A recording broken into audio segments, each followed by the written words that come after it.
మేషరాశి వారు జాగ్రత్తగా వినండి. మీ జాతకంలో ముగ్గురు ద్రోహుల పేర్లైతే బయటపడ్డాయి. వీరే మీ నాశనాన్ని కోరుతున్నారు. పేర్లు తెలుసుకోవాలి అని అనుకుంటే వెంటనే వీడియోనైతే చూడండి. మీ జీవితంలో ప్రతి ఒక్క సమస్యకి కారణమైతే వీళ్ళు ముగ్గురే. వీళ్ళు మీ వెనకాల ఏ విధంగా పడున్నారు అనంటే వాళ్ళ సొంత పనులు కూడా వదిలేసుకొని వాళ్ళకి మంచి జరుగుతుందా, చెడు జరుగుతుందా అనేది కూడా వాళ్ళు గ్రహించకుండా కేవలం మీ మీదే దృష్టి పెట్టి ఉన్నారు. ప్రతి ఒక్క పని మీది చెడగొట్టడానికైతే వీళ్ళు ముగ్గురే కారణం.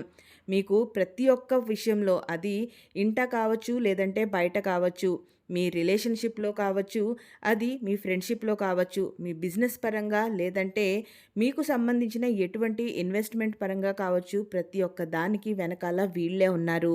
మీరు మాత్రం ఎందుకు ఇలా జరుగుతుంది? ఎవరికి నేను ఏం ద్రోహం చేశాను? ఎందుకు నాతో ఇలా జరుగుతుంది? బయట వాళ్ళు ఎవరి దృష్టి తగిలిందా ఈ విధంగా జరుగుతుంది? ప్రతి ఒక్క పనిలో నాకు ఎక్కువగా ఆటంకాలే ఎదురవుతున్నాయి అని చెప్పేసి ఆలోచిస్తూ ఉంటారు. కానీ నిజం తెలియాలి అనంటే, నిజం చెప్పాలి అనంటే ఖచ్చితంగా వీళ్ళు బయట వాళ్ళ కాదు. మీరు బాగా నమ్మి మీ చుట్టుపక్కన తిరుగుతూ మీరు వీళ్ళ పేర్లు చెప్పినా కూడా వీళ్ళ ఏం కాదు అని చెప్పేసి కొట్టి పారేసేంత నమ్మకస్తులు మాత్రమే ఇవన్నీ చేస్తున్నారు. వీళ్ళ పేర్లు వింటే మీరే ఆశ్చర్యపోతారు. అంత దగ్గరగా, అంత సన్నిహితంగా ఉన్నవాళ్లే మీ వెనకాల గొయ్యలనేది తీస్తూ ఉన్నారు. అయితే ఎవరు ఆ ముగ్గురు? అలాగే దీనికి తగ్గట్టుగా ఎటువంటి పరిహారం చేసుకుంటే, ఎటువంటి జాగ్రత్తలు తీసుకుంటే ఇక మీదట మీకు ఎటువంటి ప్రాబ్లమ్స్ అనేది ఉండదనేది పూర్తిగా ఈ వీడియోలో చూసి తెలుసుకోండి. సో ఫ్రెండ్స్, వీడియోని ఎక్కడ కూడా స్కిప్ చేయకుండా చివరి వరకు చూడండి. అప్పుడే మీకు పూర్తి అవగాహన అనేది లభిస్తుంది. ఇక దాంతోపాటు మీలో ఎవరైనా మొదటిసారి మా ఛానల్లోకి వస్తే మాత్రం ఖచ్చితంగా మా ఛానల్ని సబ్స్క్రైబ్ చేసుకోండి. పక్కనే ఉన్న బెల్ ఐకాన్ని ప్రెస్ చేసి ఆల్ అని క్లిక్ చేయండి. దాంతో మేము పెట్టేటువంటి అన్ని డివోషనల్ వీడియోస్ వెంటనే మీ దగ్గరికి నోటిఫికేషన్ రూపంలో వచ్చేస్తుంది. అయితే మీ జీవితాన్ని మరింతగా ఎక్కువగా ఇబ్బందులో, అలాగే మొత్తం ఏ విషయమైనా సరే నాశనం అనేది చేస్తుంది ఈ ముగ్గురు వ్యక్తులే. మీకు ఎటువంటి పనులైనా సరే మీరు అంతా బాగుంది, ఇక ఇక్కడి నుంచి మనం మంచిగా ప్లానింగ్ చేసుకొని మనం ముందుకు వెళ్దాం. అది బిజినెస్ కావచ్చు, లేదంటే ఎప్పుడు కూడా గొడవలు పడుతూ పడుతూ ఇక మంచిగా మీ రిలేషన్ అనేది డెవలప్ అవుతుంది అనే సమయానికి మళ్ళీ మీ ఇద్దరి మధ్యలో గొడవలు రావటం, మీ ఫ్రెండ్షిప్లు మీకు చాలా ఎక్కువగా ప్రాబ్లమ్స్ రావటం, మీరు నమ్మిన మీ ఫ్రెండ్సే మిమ్మల్ని నమ్మక ద్రోహం అనేది చేయటం, వీటన్నిటికీ కారణం వీళ్ళు చేసే మీ మీద చిన్న చిన్న తంత్ర విద్యలన్నమాట. వీళ్ళు మీ వెనకాల ఏ రకంగా అయితే ఉన్నారంటే, మీరు చేసే ప్రతి ఒక్క పని, ప్రతి ఒక్క అడుగు మీరు తీసుకునేదానికి పూర్తి అవగాహనతోనే వీళ్ళు మీ ప్రతి ఒక్క పనిని చెడగొట్టడానికి ముందుగానే ఉంటారు. మీ శత్రువులకి ఇక వాళ్ళ జీవితంతో ఎటువంటి పని లేదు. వాళ్ళ జీవితంలో వాళ్ళు ఎదగలేకపోయినా ఎందుకు ఎదగట్లేదా, ఎందుకు మనకి ఇంత ఇబ్బంది కలుగుతుంది అనేది అవగాహన అనేది లేకుండా, దాన్ని తెలుసుకుందామని ఏమాత్రం ఇంట్రెస్ట్ లేకుండా వాళ్ళ జీవితాన్ని పక్కన పెట్టి మరీ మీ జీవితంలోకి దూరి ఉన్నారు. మీరు ఎదగకుండా ఉంటే చాలు, మీరు సంతోషంగా ఉండకుండా ఉంటే చాలు, ఎక్కడ మీరు అభివృద్ధిలోకి వస్తారా, ఎక్కడ మీ దగ్గరికి ఎక్కువగా డబ్బులు వచ్చేస్తున్నాయా, పేరు పరపతి అనేది యాడొచ్చేస్తుందా అని చెప్పేసి అనుక్షణం మీ వెనకాలే మీ గురించి తెలుసుకుంటూ మీకు ఎటువంటి మంచి జరగకుండా ఉండాలి అన్నట్టుగా వీళ్ళు పన్నాగం అయితే పన్నుతున్నారు. వీళ్ళు పూర్తి ప్లానింగ్తోనే మీ వెనకాలన్నారు. మీ ముందు ఎంతో మంచివాళ్ళుగా ముసుగు కప్పుకొని మీ వెనకాల అంతే ఎక్కువగా గొయ్యలనేది తీస్తున్నారు. కాబట్టి మీరు ఎంతో జాగ్రత్తలు అనేది వహించాలి. ఈ రాబోయే కొద్ది రోజుల్లో ఖచ్చితంగా మీకు ఒక పెద్ద ప్రమాదం అయితే జరగబోతుంది. మేము ప్రమాదం జరుగుతుంది అని చెప్పి మిమ్మల్ని ఏమాత్రం కూడా భయపెట్టాలని చెప్పేసి చూడట్లేదు. ఉన్న విషయాన్ని ఉన్నట్టుగా మీకు తెలియచేస్తున్నాం. దాంతో మీరు మరింతగా జాగ్రత్త పడతారని చెప్పేసి కేవలం మా ఒక తపన. అంతే తప్ప మిమ్మల్ని భయాందోళనకి గురి చేయాలని చెప్పేసి ఏమాత్రం మా ఉద్దేశం అయితే కాదు. ప్రమాదం జరుగుతుంది అనంటే ఏదో మీకేదో జరిగిపోతుంది అని అనేది కాదు. అది ఏదో ఒక విషయంలో డబ్బు రూపంలో కావచ్చు, ఫ్యామిలీ రూపంలో కావచ్చు, మీకు అతి పెద్ద తట్టుకోలేనంత నష్టం అనేది కలగబోతుంది. అది కూడా వీళ్ళ మూలానే. సో ఎవరు వాళ్ళు, వాళ్ళ పేర్లు దేంతో మొదలవుతాయి, ప్రతి ఒక్కటి ఇప్పుడు పూర్తిగా మేము మీకు తెలియచేయబోతున్నాము. అయితే మీరు మాత్రం ప్రతి ఒక్కళ్ళని చాలా ఎక్కువగా నమ్మేస్తూ ఉంటారు. మీ చుట్టుపక్కన ఉన్న వాళ్ళు కూడా మీరెంతైతే మంచివాళ్ళో వాళ్ళు కూడా అంతే మంచితనంగా ఉంటారు అని చెప్పేసి మీరు ఆలోచిస్తూ వాళ్ళ మీద పూర్తి నమ్మకం అనేది పెడుతూ ఉంటారు. ఎందుకంటే మీరు ఎప్పుడు కూడా ఎవరికి కూడా ఎటువంటి హాని కలిగించకుండా, అలాగే మీరు అవతల వాళ్ళకి ఎప్పుడు సహాయం చేసే గుణాన్ని కలిగి ఉంటారు కాబట్టి, మీ దగ్గర ఉన్నవాళ్ళు కూడా సేమ్ అలాంటి భావన కలిగి ఉంటారు అని చెప్పేసి పూర్తిగా మీరు నమ్ముతూ ఉంటారు. కానీ మీకు మాత్రం దానికి పూర్తి ఆపోజిట్‌లోనే ప్రతి ఒక్కటి జరుగుతుంది. మీరు ఎవరినైతే నమ్ముతారో వాళ్ళే మీకు గొయ్యలు తీస్తూ ఉంటారు. మీ ముందు ఎంతో మంచిగా ఉన్నట్టు, మీరు చెప్పే ప్రతి ఒక్క మాట వాళ్ళు జవదాటకుండా మీ మంచి కోరి, మీ శ్రేయోభిలాషిలాగా మీ ముందు నటిస్తూ ఉంటారు. మీరు చెప్పే ప్రతి ఒక్క మాటని ఎంతో శ్రద్ధగా వింటూ, మీరు చేసే ప్రతి ఒక్క పని చాలా బాగా తెలుసుకొని, దానికి తగ్గట్టుగా దాన్ని ఏ విధంగా విఫలఫం అనేది చేయాలి అనని చెప్పేసి, వాళ్ళు పూర్తిగా పన్నాగమనైతే పొందుతూ ఉంటారు. కానీ మీకు మాత్రం ఏ మాత్రం దాని గురించి అవగాహన రాకుండా ఉండేలాగా, మీకు దాని గురించి ఏ విషయంలో కూడా క్లూ అనేది దొరకకుండా ఉండేలాగా వాళ్ళు పూర్తి ప్లానింగ్‌తో ప్రతి ఒక్క పనిని చేస్తూ ఉంటారు. మరైతే ఎవరు వాళ్ళు? అలాగే ఏ రాశి కలిగి ఉన్నారు అనేది కూడా మీకు ఇప్పుడు మేము తెలియచేయబోతున్నాం. మొదటి మనిషి పేరు ఎవరైతే ఉన్నారో, ఇందాక మనం చేసుకున్నట్టు మీకు సంబంధించిన ఈ 3 వ్యక్తుల్లో కేవలం ఇద్దరు మాత్రమే పురుషులు, ఒకళ్ళు స్త్రీ. కానీ పురుషుల కన్నా కూడా ఈ స్త్రీ ఎవరైతే ఉన్నారో తను మరింత ప్రమాదంగా మీకు మారబోతుంది. కాబట్టి మేము చెప్పే ఈ పేరు గలవాళ్ళు, ఈ రాశి వాళ్ళు మీ చుట్టుపక్కన ఉన్నారా లేదా అనేది ముందైతే గమనించుకోండి. దానికి తగ్గట్టుగా ఎటువంటి జాగ్రత్తలు తీసుకోవాలో కూడా తెలుసుకోండి. కానీ ఎవరు ఎంత పన్నాగం పొందినా, ఎవరి కర్మలకి తగ్గట్టుగా వాళ్ళ ఫలితాన్ని వాళ్ళు తప్పకుండా వాళ్ళు దాని గురించి సంబంధించిన ప్రతి ఒక్క రిజల్ట్‌నైతే ఫలితాన్ని దక్కించుకోక తప్పదు. కాబట్టి మంచి చేసే వాళ్ళకి, మంచి కోరే వాళ్ళకి ఎప్పుడు కూడా చెడనేది జరగదు. పైనుంచి సాక్షాత్తు ఆ దేవుడే శ్రీరామ రక్షలాగా కాపాడుతూ ఉంటాడు. మరైతే మీకు కూడా ఈ సమయం చాలా మంచిగా దేవత అనుగ్రహం అనేది కలిగి ఉంది. సాక్షాత్తు ఆ హనుమంతుడు కృపాక్షం మీ మీద ఉంది. సో, హనుమంతుడిది దయ ఉంది అనంటే దాంతో పాటు మనకి సాక్షాత్తు ఆ శ్రీరామచంద్రుడి కృప కూడా కలిగి ఉంటుంది. కాబట్టి మీరు ఎంత ఎక్కువ శ్రద్ధాభావాలతో కమెంట్ బాక్స్‌లో జై శ్రీరామ్, జై హనుమాన్, జై బజరంగబలి అనని చెప్పేసి రాస్తారో మరింతగా ఆ దేవుడి కటాక్షం మీకు కలుగుతుంది. మీకు మరింతగా ఎప్పుడు చూసినా పిల్లలతో కానీ, ఫ్యామిలీతో కానీ, అప్పుల బాధలతో కానీ, బిజినెస్‌లో కానీ, రిలేషన్‌లో కానీ ఇప్పటిదాకా ఎన్నో రకాల ఇబ్బందులు, అలాగే ఆడంకులు, ఎన్నో రకాల ప్రాబ్లమ్స్‌ని మీరైతే ఫేస్ చేస్తూనే ఉన్నారు. వీటన్నిటికీ కారణం కూడా వీళ్ళే. వీళ్ళు ప్రతి ఒక్క చోట మీరు ఎక్కడ కూడా సంతోషంగా ఉండకూడదని చెప్పేసి ఎంత ఎక్కువగా వీళ్ళకి చెప్పాను కదా! వాళ్ళ లైఫ్ కన్నా కూడా మీ లైఫ్‌లోనే వీళ్ళకి శ్రద్ధ అనేది ఎక్కువగా ఉంటుంది. ఎప్పుడు కూడా మనం ఆనందంగా, సుఖంగా ఉండకపోయినా పర్లేదు. కానీ పక్కనోడు మాత్రం సుఖంగా ఉండకూడదు. కేవలం మీరు మాత్రం అస్సలు ఉండకూడదు అనన్న ఒక కేవలం దురదృశ్యంతో మీ ఎదుట వీళ్ళు ఈ రకంగా పనులనేది చేస్తున్నారు. కాబట్టి వీళ్ళకి వీళ్ళ జీవితంలో ఎందుకు మనం ఎదగట్లేదు, ఎందుకు మనకి డబ్బనేది రావట్లేదు, ఎందుకు మనకి సక్సెస్ అనేది దక్కట్లేదు అనేది ఏమాత్రం కూడా వీళ్ళకి బాధ, ఆలోచన అనేది లేదు. అదే కానీ మీ మీద పెట్టే శ్రద్ధ వాళ్ళ మీద పెడితే వాళ్ళు మరింత బాగుపడతారు. కానీ చెప్తాం కదా, పక్కన వాళ్ళ చెడు కోరుకునే వాళ్ళు ఎప్పుడు కూడా వాళ్ళ గురించి ఏమాత్రం కూడా పట్టించుకోరనమాట. ఒకవేళ అలా చేసేవాళ్ళే అయితే అసలు పక్కన వాళ్ళ గురించి చెడుగా ఎందుకు ఆలోచిస్తారు? కానీ వాళ్ళకి అలాంటిది లేదు కాబట్టే ఇటువంటి వాళ్ళు శత్రువుల రూపంలో మారుతూ ఉంటారు. మరైతే మొదటి అక్షరం అలాగే రాశి. మిథున రాశి కలిగి అక్ అంటే ఏకేతో స్టార్ట్ అయ్యే పేరు వాళ్ళు ఎవరైనా కావచ్చు. అది పురుషులైనా కావచ్చు, స్త్రీ అయినా కావచ్చు.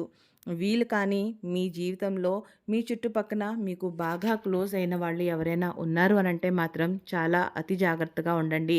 ఎందుకంటే మేషరాశి వాళ్ళకి అలాగే మిథున రాశి వాళ్ళకి ఏ మాత్రం కూడా పడదు. అంటారు కదా, ఒకే దగ్గర 2 కత్తులు ఎవడవు అన్నట్టుగా వీళ్ళు కూడా ఒకే రాశి అంటే మేషరాశి అలాగే మిథున రాశి వాళ్ళు ఇద్దరు కూడా ఒకే దగ్గర ఉండి మంచిగా వీళ్ళకి జత కలిసినట్టుగా చరిత్రలోనే లేదు. సో, మీరు చాలా జాగ్రత్తగా ఉండాలి. ఇటువంటి వాళ్ళు మీ ముందు ఎంతో మంచిగా ఉంటున్నట్టుగానే మీ వెనకాల గొయ్యి అనేది తీసేవాళ్ళు అతి ముఖ్యంగా వీళ్ళే. వీళ్ళు ఎప్పుడు చూసినా కూడా మీ ఫైనాన్స్ మీద దెబ్బతీస్తూ ఉంటారు. మీకు ఎదుగుదల లేకుండా, ఆదాయం రాకుండా ఉండేలాగా చేస్తారు. ఇక మీ దగ్గర ఉన్న కాస్త కూస్త డబ్బును కూడా పిచ్చి పిచ్చి సలహాలిస్తూ, ఇన్వెస్ట్‌మెంట్ చేస్తూ నష్టం పోయేలాగా మీకు సలహాలిస్తూ ఉంటారు. కానీ చెప్పేటప్పుడు మాత్రం ఎంతో పూర్తి కాన్ఫిడెన్స్‌తో చెప్తారనమాట.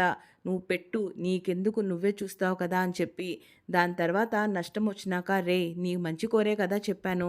నీకు బాగా కలిసొస్తదనే కదా చెప్పాను. ఇలా జరుగుతుందని చెప్పి నాకు మాత్రం ఏమన్నా తెలుసా?" అని చెప్పేసి సింపుల్‌గా ఒక మాట చెప్పి చేతుల్ని ఇదిలించుకొని పక్కకి వెళ్ళిపోతారు. కాబట్టి ఇటువంటి వాళ్ళు ఎవరైనా మీ జీవితంలో ఉంటే ఎవరితో కూడా గొడవ పడాల్సిన అవసరం అంతకన్నా లేదు.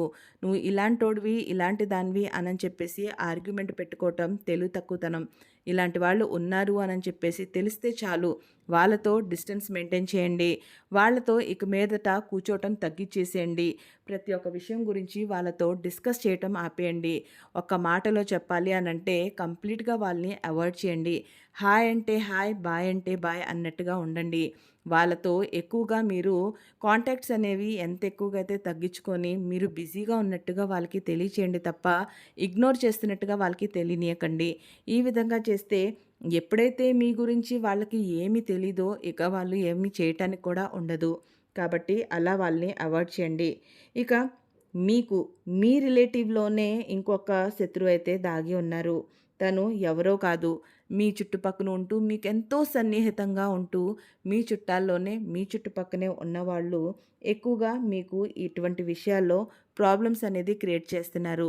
వీళ్ళు మహా అయితే ప్రతి ఒక్క విషయాన్ని అంటే మీ ఫ్యామిలీలో జరిగే ప్రతి ఒక్క విషయాన్ని గమనించుకుంటూ మీకు ఎక్కడ సంబంధాలు మంచిగా మీ తల్లిదండ్రులతో కావచ్చు, మీ లైఫ్ పార్ట్నర్‌తో కావచ్చు, లేదా మీకు పుట్టిన పిల్లలతో కావచ్చు, ఎవరితో కూడా మీ లైఫ్ మీరు వాళ్ళతో హ్యాపీగా రిలేషన్‌లో ఉండేలాగా ఉండనీయకుండా ప్రతి ఒక్క దగ్గర మీకు ఎంతో ఇబ్బంది పెడుతూ ప్రతి రిలేషన్‌లో చీటికి మాటికి భార్యాభర్తల మధ్యలో పుల్లలు వేస్తూ మీ ఇద్దరి మధ్యలో ఎన్నో రకాలని గొడవల్ని సృష్టించడానికి కారణమైతే వీళ్ళే. అలాగే మీరున్నప్పుడు మీ వాళ్ళకి ఒక రకంగా చెప్పటం, మీరు లేనప్పుడు వాళ్ళ గురించి మీకు చెప్పటం, ఈ విధంగా వాళ్ళు చేసే పనుల మూలాన మీ మధ్యలో ఎన్నో రకాల మిస్‌అండర్‌స్టాండింగ్స్ క్రియేట్ అవుతూ ఉన్నాయి. దాని మూలన పిల్లలతో, ఫ్యామిలీతో, భార్యాభర్తల సంబంధంతో మీరెంతో ఎక్కువగా చిన్న చిన్న చిరాకులు పడుతూనే ఉన్నారు. ఎప్పుడు చూసినా పెద్ద పెద్ద గొడవలేమీ ఉండవు. కానీ ఇంటికొస్తే మనశ్శాంతి లేకుండా ఉండటం, ఏంటి ఎప్పుడు చూసినా ఏదో ఒక ఇష్యూ ఉంటానే ఉంటదా అన్న టైప్‌లో మీరు ఫ్రస్ట్రేట్ అయ్యేలాగా మీ ఇంట్లో ఉన్న అట్మాస్ఫియర్‌ని వాళ్ళు క్రియేట్ చేస్తూ ఉన్నారు. మీ దగ్గరికి డబ్బు, పేరు, పరపతి రాంగాల్నే మీ చుట్టాల్లో మొట్టమొదటిగా ముందుకొచ్చేవాళ్ళు వీళ్ళే. వీళ్ళే మీ దగ్గరికొచ్చేసి ఎక్కువగా సన్నిహితంగా ఉంటున్నట్టుగా నటిస్తూ ఉంటారు. కాబట్టి ఇటువంటి వాళ్ళు మీ జీవితంలో ఉన్నారు అనంటే ఒక్కసారి వెనక్కి వెళ్ళి అన్నీ ఆలోచించుకోండి. ప్రశాంతమైన మనసుతో కూర్చొని ఎప్పుడు ఏది ఎలా జరిగింది? ఎవరు మీకు ఎక్కువగా రియాక్ట్ అవుతున్నారు? మీ దగ్గర ఉన్నప్పుడు ఎవరొస్తున్నారు? లేనప్పుడు ఎవరు రావట్లేదు? ప్రతి ఒక్కటి గమనించుకుంటే మేము చెప్పే వ్యక్తి గురించి మీకు చాలా సులభంగా అవగాహన అనేది అయిపోతుంది. ఇక వీళ్ళు ఎంతగా తెగించారు అనంటే మీకు అంటే నెక్స్ట్ మూడో పర్సన్ ఎవరైతే ఉన్నారో వాళ్ళు తులా రాశికి సంబంధించిన వాళ్ళనమాట. వీళ్ళు ఆర్ అనే అక్షరంతో కలిగి ఉన్న పేరు కలిగి ఉన్నవాళ్ళు. వీళ్ళు ఎంతగా తెగించారు అనంటే సాక్షాత్తు మీ మీద వశీకరణం లాంటిది చేసుంచారనమాట. వీళ్ళు ఇలాంటి వాళ్ళు అని చెప్పినా, మేము చెప్పినా, అవతల వాళ్ళు చెప్పినా, మీ కళ్ళ ముందు వాళ్ళు అలా చేస్తున్నా కూడా అరే కాదు, వీళ్ళు అలా చేయరు. చెప్తారు కదా, నచ్చినోళ్ళు మొహం మీద చెంపదెబ్బ కొట్టినా వీడు చెంపదెబ్బ కొట్టలేదు, ఏదో కారణం ఉండుంటుంది, అందుకని అలా చేశాడు, నా మంచి కోరి చేసుంటాడు అని అనుకుంటారు. అదే మనకి కంటికి నచ్చినవాడు మనకి మంచి చేసినా వీడు ఏదో మొత్తానికి ఇలా చేస్తున్నాడంటే దీని వెనకాల వీడి దురుద్దేశ్యం ఏదో ఒకటి ఉంటుంది అని చెప్పేసి అనుకుంటాం. అదేవిధంగా వీళ్ళు మీకు చెడు చేస్తున్నారని చెప్పేసి తెలుస్తున్నా కూడా మీరు నమ్మలేని పరిస్థితిలో ఉన్న అంత సన్నిహితులు మనుషులన్నమాట. కాబట్టి ఇటువంటి వాళ్ళతో చాలా జాగ్రత్తగా మీరు ఉండటం అనేది ఇంపార్టెంట్. సో అటువంటి వాళ్ళు మీ చుట్టుపక్కన మీ జీవితంలో ఎవరున్నారనేది మీరు చాలా తొందరగా చూసుకొని తెలుసుకొని వాళ్ళతో ఎంత డిస్టెన్స్ మెయింటైన్ చేస్తే అంతే మీకు చాలా మంచి అనేది జరుగుతుంది. ఇక మరొక మనిషి ఎవరైతే ఉన్నారో వాళ్ళు సేమ్ మీ రాశి కలిగి ఉన్నవాళ్ళు. మీ రాశి ఏదైతే ఉందో మీ రాశి కలిగి ఉన్న పర్సనే మీ జీవితంలో మీకు చాలా రకాల ప్రాబ్లమ్స్ని క్రియేట్ చేస్తున్నారు. మీరు మీ సంతోషాన్ని వాళ్ళు అసలు ఏమాత్రం కూడా అసలు ఒప్పుకోరు, ఊహించుకోరు. అలాగే మీ మొహం మీద కాస్త మరింత చిన్న చిరునవ్వు వచ్చినా కూడా వాళ్ళకి లోపల రక్తం మరిగిపోతూ ఉంటుంది. అటువంటి వాళ్ళు మీ చుట్టుపక్కన మరింతగా ఎక్కువగా ఉన్నారు. మీరు ఎప్పుడు చూసినా పక్క వాళ్ళ బాగోగుల గురించి తెలుసుకుంటారు కానీ, వాళ్ళకి ఏ విధంగా సహాయం చేయాలి, వాళ్ళకి ఎటువంటి ఇబ్బందులు కలగకుండా ఉండాలని చెప్పేసి ఎక్కువగా ఆలోచిస్తూ ఉంటారు. ఎప్పుడు చూసినా వేరే వాళ్ళ కోసం జీవిస్తూ ఉంటారు. కానీ ఇక మీదట మీకోసం మీరు జీవించే సమయం అయితే ఆసన్నమైనది. వేరే వాళ్ళ గురించి ఎంత తక్కువగా పట్టించుకొని, మీ గురించి మీరు ఎంత ఎక్కువగా ఆలోచిస్తే మీ జీవితం అంతే సుఖంగా, సజావుగా సాగిపోతుంది. కాబట్టి మీరు ఇప్పటిదాకా వేరే వాళ్ళ కోసం జీవించింది చాలు. ఇక వాళ్ళ కోసం ఎంత జీవించినా మీకు దానికి తగ్గట్టుగా ఫలితం ఎలా దక్కిందో కూడా మీకు తెలుసు. మీరు ఎవరికైతే సహాయం చేశారో వాళ్ళే తిరిగొచ్చి నీ మూలాన నాకు ఎటువంటి యూజ్ లేదు. నువ్వు నాకు ఏం చేశావు అన్న అడిగిన రోజులు కూడా ఉన్నాయి. నేను చెప్పే మాట మీరు ఎంతో బాగా రిలేట్ అవుతూ ఉంటారు. ఈ వీడియో విన్నప్పుడు ప్రతి ఒక్కళ్ళకి నేను చెప్పిన మాట ఎక్కడో ఒక చోట రిలే అవుతూనే ఉంటారు. అలాగే ఎవరి కోసమైతే మంచి కోరి ఒకప్పుడు మీ దగ్గర లేకపోయినా పర్లేదు, వాళ్ళకుంటే చాలు అన్నట్టుగా అనుకున్న సమయాలు కూడా ఎన్నో ఉన్నాయి. కానీ అటువంటి వాళ్ళే మిమ్మల్ని మరింతగా ఎక్కువగా అపార్థం చేసుకొని మీతో మాట్లాడటం ఆపేసి ఉన్న వాళ్ళు కూడా మీ జీవితంలో చాలామందే ఉన్నారు. సో, మంచి చేసి అవతల వాళ్ళ గురించి ఆలోచించి మీకు దక్కిన ఫలితం ఏందో మీకు బాగా తెలుసు కాబట్టి ఇక మీదట పక్కన వాళ్ళని నమ్మటం, వాళ్ళ గురించి జీవించటం ఆపేసేయండి. మీ గురించి, మీ కుటుంబం గురించి మాత్రమే ఆలోచించండి. మీరు బాగుంటే అప్పుడే మీరు నలుగురికి సహాయం చేసే స్టేజ్‌లో ఉంటారు. అవతల వాళ్ళ గురించి ఎప్పుడు ఆలోచిస్తూ మనల్ని మనం పతనానికల్లే తీసుకునెళ్ళటం ఎప్పుడు కూడా తెలివిగలతనం కాదు. తెలివి తక్కువతనమే అవుతుంది. కాబట్టి ఫస్ట్ మీ లైఫ్ మీద మీరు కాన్సంట్రేషన్ చేయండి. సో ఫ్రెండ్స్, ఇందాక మనం చెప్పుకున్నట్టుగా ఖచ్చితంగా కమెంట్ బాక్స్‌లో పూర్తి మనసుతో జై శ్రీరామ్, జై హనుమాన్, జై బజరంగబలి అని రాయండి. ఆ దేవుడి దయ ఎప్పటికీ మీ మీద ఉంటుంది. ఆ దేవుడు కరుణా కటాక్షం ఎల్లప్పుడూ మీకు కలుగుతుంది. మీ శత్రువుల నుంచి ఆ దేవుడు శ్రీరామ రక్షలాగా మిమ్మల్ని కాపాడుతాడు. మరైతే ఇప్పుడు మనం చేయాల్సిన పరిహారం ఏదైతే ఉందో అది తెలుసుకుందాం. ప్రతి మంగళవారం అలాగే శనివారం మీరు చేయాల్సిన మొదటి మంగళవారం కానీ, మొదటి శనివారం కానీ మొదలుపెట్టుకుంటే ఆ మొదటి రోజు పీచుతో ఉన్న కొబ్బరి అంటే ఎండిపోయిన టెంకాయలాగా ఉంటుంది కదా! అలాంటి పీచుతో ఉన్న టెంకాయని తీసుకొని వెళ్ళి ఆంజనేయ స్వామి గుడికి తీసుకువెళ్ళండి. దాన్ని చేతిలో పెట్టుకొని 11 ప్రదక్షిణాలు చేయండి. ఇక గుడి లోపలికి వెళ్ళిన తర్వాత దేవుడికి దగ్గర ఆ టెంకాయని పెట్టమని చెప్పండి. పురోహితుడు ఎప్పుడైతే అక్కడ పెట్టేస్తాడో దాని తర్వాత ఆంజనేయ స్వామి పాదాల దగ్గరున్న సింధూరాన్ని తీసుకోండి. అలాగే మీరు ఒక దారాన్ని తీసుకుని వెళ్ళి అక్కడున్న పంతులకి చెప్పండి. దేవుడి పేరుతో మీకు దారం కట్టి ఇవ్వమని చెప్పేసి అప్పుడు వాళ్ళే దేవుడి పేరు స్మరిస్తూ ఆంజనేయ స్వామి మాటని అలాగే పేరుని జపిస్తూ మీకు ముళ్ళు వేసి దారాన్ని కట్టిస్తారు. దాన్ని తెచ్చుకోండి. ఇక మీరు ఇంటికి తిరిగొచ్చేటప్పుడు ఆ స్వామి పాదాల దగ్గరున్న సింధూరాన్ని కూడా తెచ్చుకోండి. ఇక వీలైనంత వరకు హనుమాన్ చాలీసా వచ్చిన వాళ్ళందరూ ఖచ్చితంగా ఆ గుడిలోనే కూర్చొని హనుమాన్ చాలీసాని పఠించండి. ఒకవేళ మీకు రాకపోయినా చక్కగా గుడిలో కూర్చొని ఇయర్ ఫోన్సో అలా పెట్టుకొని హనుమాన్ చాలీసాని వినండి. ఎంతైతే మీరు హనుమాన్ చాలీసాని పఠించటం లేదంటే వినటం చేస్తారో మరింతగా మీ శత్రువులకి సంబంధించిన బలం ఏదైతే ఉందో అది క్షీణించిపోతుంది. మీ బలం మరింతగా పెరుగుతుంది. మీ కల్లే ఉన్న ప్రతి చెడు దిష్టి, వశీకరణ, చిన్న చిన్న తంత్రమంత్ర విద్యలు అన్నీ కూడా నాశనం అయిపోతాయి, పటాపంచలవుతాయి. సో మీరు ఖచ్చితంగా ఈ పనిని చేయండి. ఇక ఇంటికి వచ్చిన తర్వాత ఇంటి దగ్గర బయట మీరు గుమ్మం దగ్గర లోపలికి రాబోయేటప్పుడు మంచిగా కుడి కాలుని పెట్టి మాత్రమే ఇంట్లోకి రండి. వచ్చిన తర్వాత ఎక్కడైతే మీరు ఎక్కువ సమయాన్ని గడుపుతారో అక్కడ అంటే కూర్చొని చక్కగా ఆ దారాన్ని మీ చేతికి కట్టేసుకోండి. కట్టిన తర్వాత అక్కడ కూర్చొని దేవుడి గదిలో అయితే దేవుడి గదిలో ఎక్కడ మీకు ప్రశాంతత అనిపిస్తుందో అక్కడ కూర్చొని హనుమాన్ చాలీసాని లేదంటే హనుమంతుడి పేరుని జపించుకోండి. ఇక ఆ కొబ్బరికాయని తీసుకొచ్చేసి మీ గుడిలో మందిరంలో పెట్టేసేయండి. ఇక సింధూరం ఏదైతే మీరు తీసుకుని వచ్చారో ఒక తెల్లటి కాగితం తీసుకొని దాంట్లో ఆ సింధూరాన్ని కాస్తంత రాసుకొని దాన్ని ఒక చిన్న పొట్లంలాగా చేసుకొని మీరు ఎప్పుడు కూడా బయటికి వెళ్ళేటప్పుడు అంటే మీ వాలెట్‌లో కానీ, మీ పాకెట్‌లో కానీ దాన్ని ఎప్పుడు కూడా మీతోనే ఉంచుకోండి. ఇక చూస్తారు కదా! మీ శత్రువులు మిమ్మల్ని ఏమీ చేయలేరు. సాక్షాత్తు ఆ శ్రీరామ రక్షుడే మీకు రక్షణ ఇస్తాడు. సో ఫ్రెండ్స్, ఈ విధంగా మీరు కానీ పరిహారం చేసుకుంటూ మేము చెప్పిన జాగ్రత్తలు కానీ పడితే మీ జీవితంలో జరగబోయే ప్రమాదాల నుంచి అన్నిటిని మీరు అడ్డుకుంటారు. ఆ హనుమంతుడే మీకు ఆ శక్తిని ప్రదానిస్తాడు.